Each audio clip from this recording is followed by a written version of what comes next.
ನಿನ್ನೆ ಅಂತೂ ಸ್ವಲ್ಪ ಕೋಪ ಸ್ವಲ್ಪ ಬೇಜಾರು ಎಲ್ಲ ಆಗಿತ್ತು. ಅದಕ್ಕೆ ನಿನ್ನೆ ವ್ಲಾಗಲ್ಲಿ ಏನಂದರೆ ಅದು ಮಾತಾಡಿದ್ದೆ ಒಂದೊಂದು ವ್ಲಾಗಲ್ಲಿ. ನಿನ್ನೆ ವ್ಲಾಗ್ ನೋಡೋರ್ಗಾದರೆ ಅರ್ಥ ಆಗುತ್ತೆ.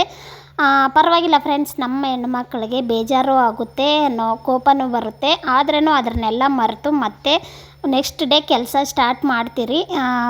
ಪರವಾಗಿಲ್ಲ, ಯಾರು ಲೈಕ್ ಮಾಡಿಲ್ಲ ಅಂದ್ರೂ, ಯಾರು ವಿಡಿಯೋ ನೋಡಿಲ್ಲ ಅಂದ್ರೂ ನಮ್ಮ ಕೆಲಸ ನಾವು ಮಾಡಲೇಬೇಕು, ಮಾಡೇ ಮಾಡ್ತೀರಿ.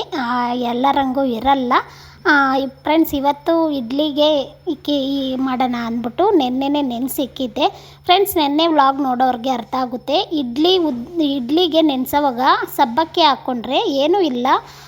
ಉದ್ದಿನಬೇಳೆ ಮತ್ತು ಸಬ್ಬಕ್ಕಿ ಹಾಕಿದ್ರೆ, ಉದ್ದಿನಬೇಳೆ ಎಷ್ಟು ಹಾಕ್ತೀರಿ ಸಬ್ಬಕ್ಕಿನೂ ಅಷ್ಟೇ ಹಾಕಿದ್ರೆ ಅಕ್ಕಿ ಜೊತೆಗೆ ತುಂಬಾ ಚೆನ್ನಾಗಿ ಬರುತ್ತೆ, ಸಾಫ್ಟಾಗಿ ಬರುತ್ತೆ, ಗಟ್ಟಿ ಬರಲ್ಲ. ಮಧ್ಯಾಹ್ನವೂ ಅಷ್ಟೇ ಮಕ್ಕಳಿಗೆ ಟಿಫನಲ್ಲಿ ಸಾಫ್ಟಾಗೇ ಇರುತ್ತೆ, ತುಂಬ ಚೆನ್ನಾಗಿರುತ್ತೆ ಫ್ರೆಂಡ್ಸು.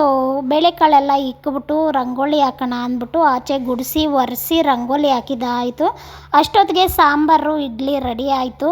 ಸಾಂಬಾರೆಲ್ಲ ರೆಡಿ ಆಯಿತು. ಇವಾಗ ಇಡ್ಲಿಗೆ ಇಕ್ಬಿಟ್ಟು ಚಿಕ್ಕವಳನ್ನ ಎಬ್ಬಿಸ್ಬೇಕು. ದೊಡ್ಡವಳು ಆಲ್ರೆಡಿ 6 ಗಂಟೆಗೆ ನಾನು ಎದ್ದೇಳೋವಾಗೆ ಎದ್ದೇಳ್ಬಿಡ್ತಾಳೆ.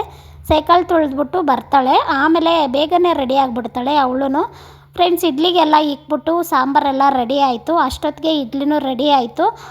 ಇವಾಗ ಅವಳಿಗೆ ಹಾಕ್ಕೊಟ್ಬಿಟ್ಟು ಅವಳಿಗೆ ತಲೆ ಬಾಚಬೇಕು. ಓಕೆ ಫ್ರೆಂಡ್ಸ್, ಈ ವಿಡಿಯೋ ಇಷ್ಟ ಆಗಿದ್ರೆ ಲೈಕ್ ಮಾಡಿ, ಶೇರ್ ಮಾಡಿ.